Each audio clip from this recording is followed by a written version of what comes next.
O que há de errado com a psicociência convencional, moderna e contemporânea?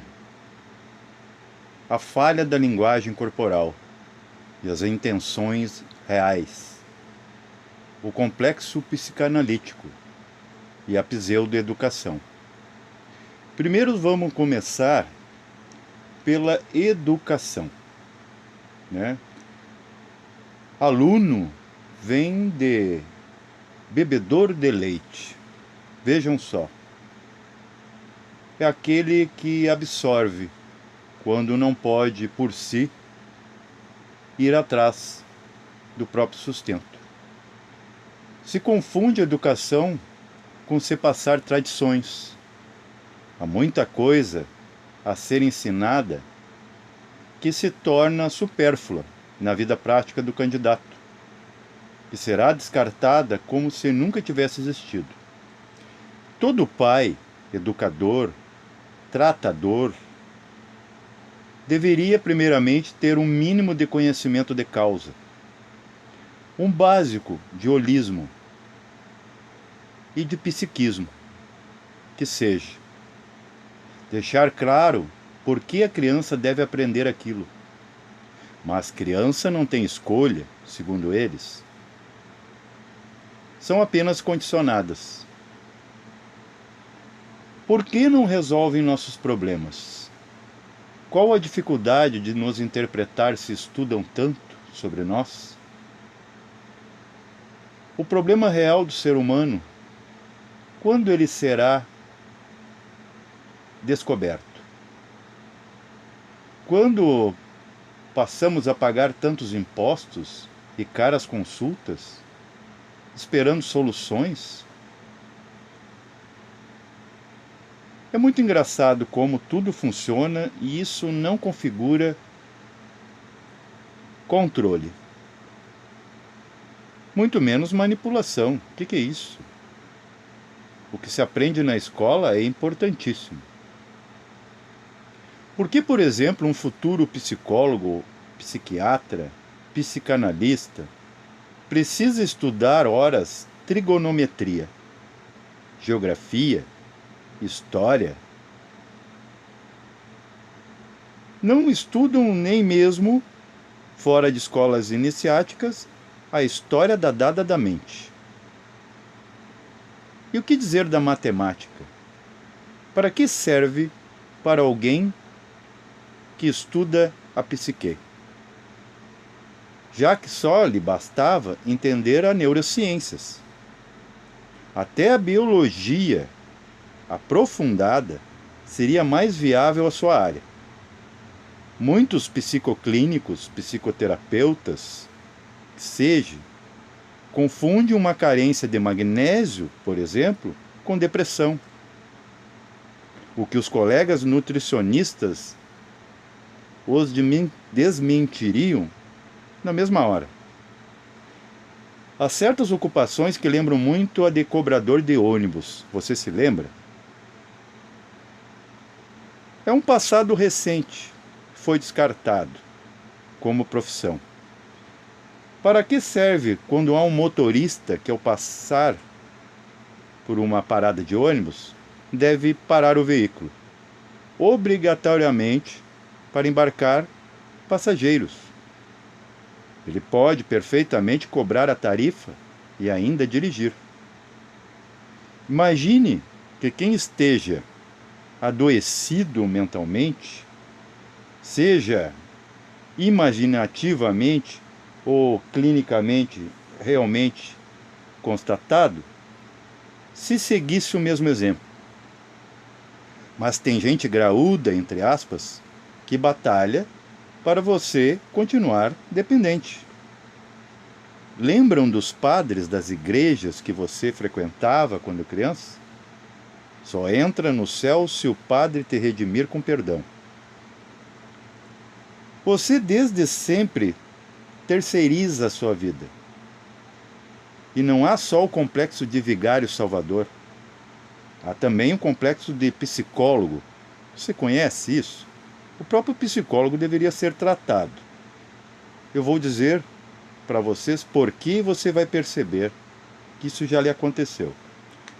Sabe aquelas pessoas pegajosas que onde estão sempre te analisando? Quase polícias da vida alheia. Creio que conhece a íntima e profundamente as pessoas pela mera linguagem corporal. Comportamento. Uma vez simulei espasmos manuais para um psicólogo, na intenção de mostrar um laudo fake na escola que eu estudava, como tendo distúrbios mentais, para ser poupado de bullying que eu sofria na época, pois queria muito estudar e em paz. A psicóloga caiu na minha simulação e me encaminhou para um psiquiatra, que me receitou Depakote, que logo após sair da clínica, jamais passei na farmácia, pois se eu adquirisse o medicamento, logo iria parar numa lata, uma lata de lixo, porque eu não tinha problema nenhum. Muito passei por esses senhores e contratei seus serviços, e eles me perguntaram: jovem, que estás fazendo aqui? Não vejo nada em ti, você está tirando o lugar de outros reais pacientes, que assim se condicionam. Eles querem serem pacientes, porque não fazem muito por si. Esses senhores creem definir indivíduos pelos comportamentos. Se fosse assim, não haveria pessoas dizendo: meu pai, meu mestre, meu professor era severo, mas muito amoroso. Vejam então, a intenção, cosmicamente falando, é mais criminosa do que qualquer ato. Como diz um amigo, só a intenção gera karma. E eu completo: culpa. Mas como vivemos numa simulação, em um mundo de julgos apenas comportamentais, num júri só se condena atos. Você não está condenando um indivíduo, você está condenando o ato desse indivíduo. Pode-se continuar odiando e replanejando futuros atos, tudo na mente, mesmo que seja absolvido.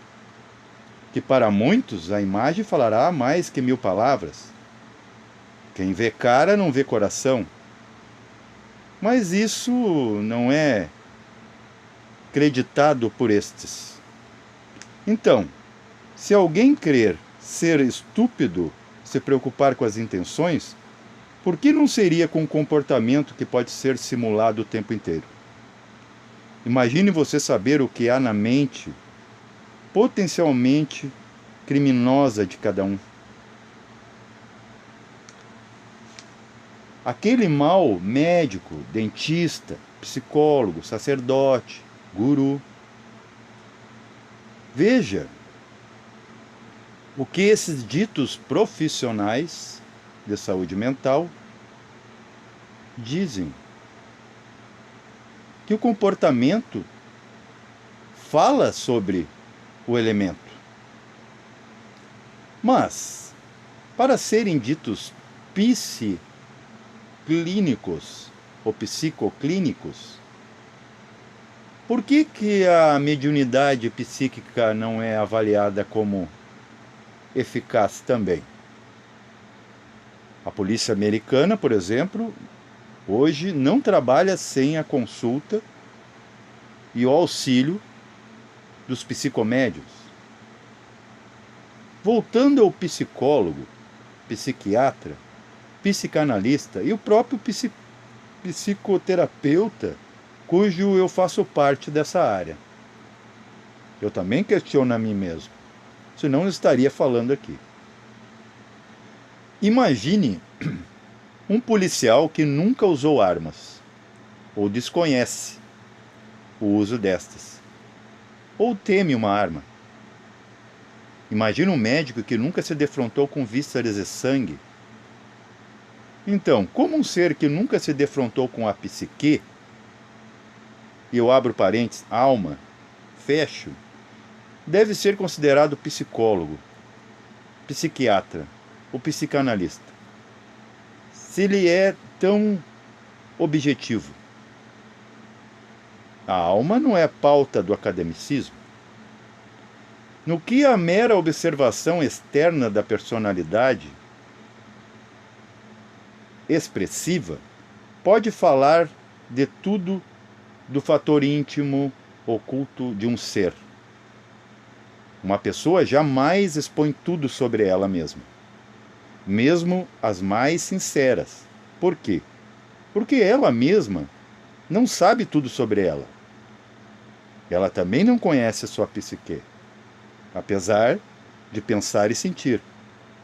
E há erros graves, inconfessáveis, bem sabem cada um. Há farsas e inverdades que magoariam profundamente as pessoas e as afastariam de nossa presença. Ninguém aceita a verdade, principalmente quando vem do outro. Imagine prever o que pensa aquele pretendente, aquela futura companhia tóxica. Talvez nunca nos uniríamos a este matrimônio, essa união kármica. Imagine saber o que pensa aquele tutor de escola iniciática ou sacerdote daquela religião. Jamais pisaríamos em seus templos. O crime só continua porque não há com os sentidos externos ver intenções. As mesmas autoridades e psicoclínicos, despreparados por não saber o que é a psique, para entender o seu funcionamento profundo, ensinam que pela linguagem corporal se viabiliza ou visibiliza tudo. Quanto engano pulverizado sobre as massas, como se fossem pragas urbanas manipuladas. Pobres tontos, andando por aí na mão destes. Se fosse assim, não existiria as pegadinhas, onde todos caem, mesmo que já se tenha visto e reconhecido aquele ator. Já conhecido e batido, naquele mesmo lugar, 1000 vezes visto na TV. O único ser da natureza que vê intenções quadridimensionalmente, de forma profunda e real, é, por incrível que pareça, um inseto, a mosca. Ela é a única capaz de perceber o mínimo estímulo de seu sistema nervoso voluntário, ou dito sistema nervoso somático. Ela lhe escaneia de pé a cabeça, antes de qualquer ação, por 200 frames por segundo, enquanto o homem só com 24. Mesmo tendo 86 bilhões de neurônios, comparado com 100 mil de uma simples mosca, ela, com olhos 50% a proporção de sua cabeça, supera ainda o homem. É mais fácil esses senhores, então, classificar personalidade pelo formato dos olhos. Mas eles não seguem os sinais da natureza como pauta. Dizia Papus, olhos proeminentes olham longe e percebem futuros eventos. Olhos fundos veem profundamente o momento, mas tendem a ser menos sinceros.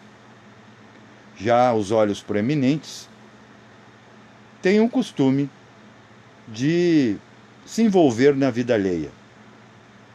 O ser humano é todo falho, até se autoajustar.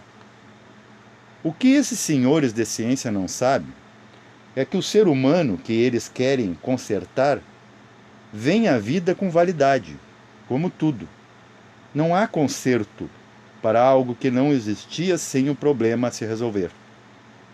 Ao resolver um problema, necessariamente cria-se outro, quando se trata do ser humano.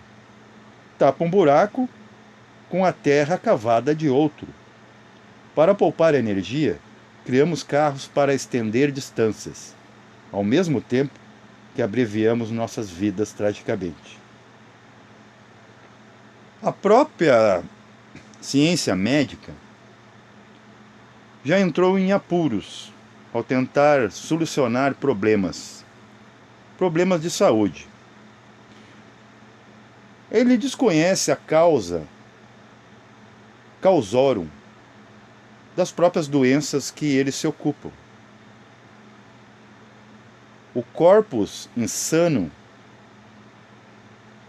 está em outra dimensão de realidade, que chamamos por astral, aquele que todo mundo foge, porque lá se sonha e lá se morre, se vai depois dessa vida.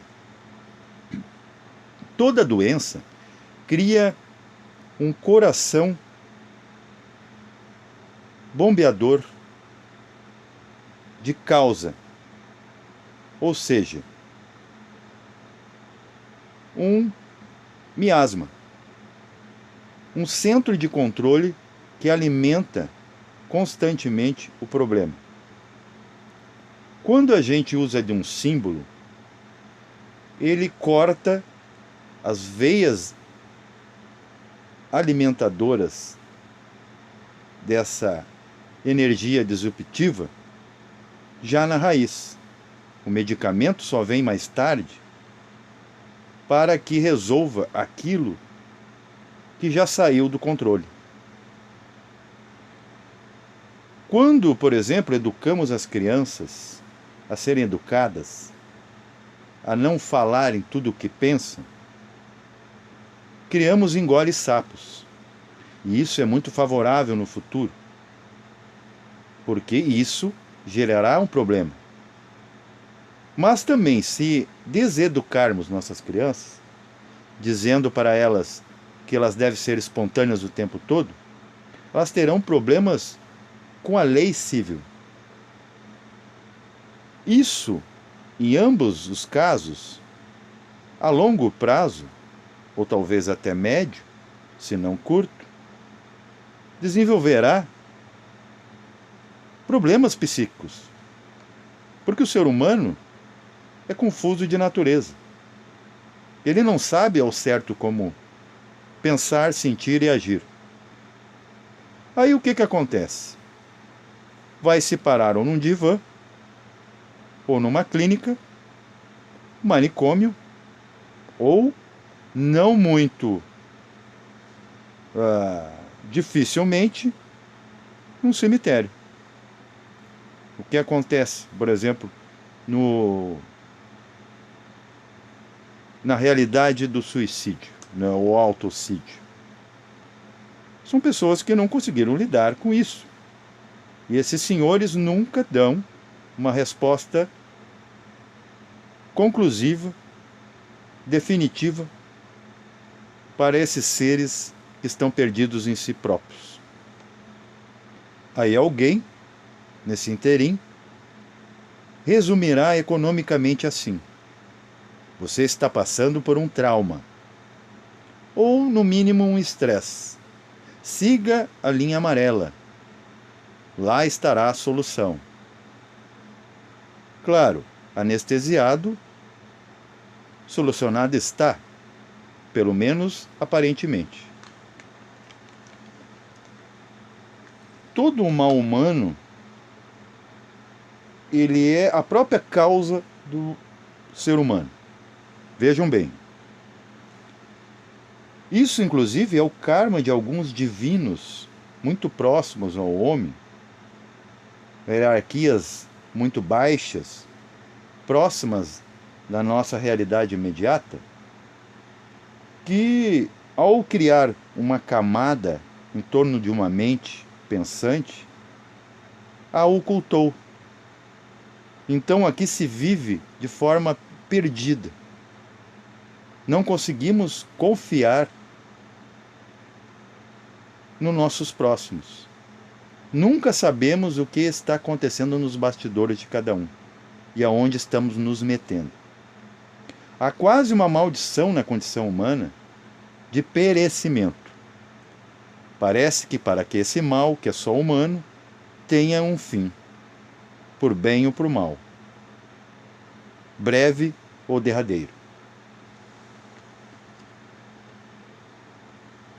Toda a intenção é o verdadeiro crime.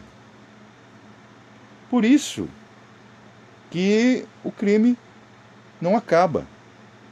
Não acabando o crime, há favorecimento em muitas áreas. São empregos que não serão perdidos. E se lucra muito com a dor alheia. Paz reverencial a todos.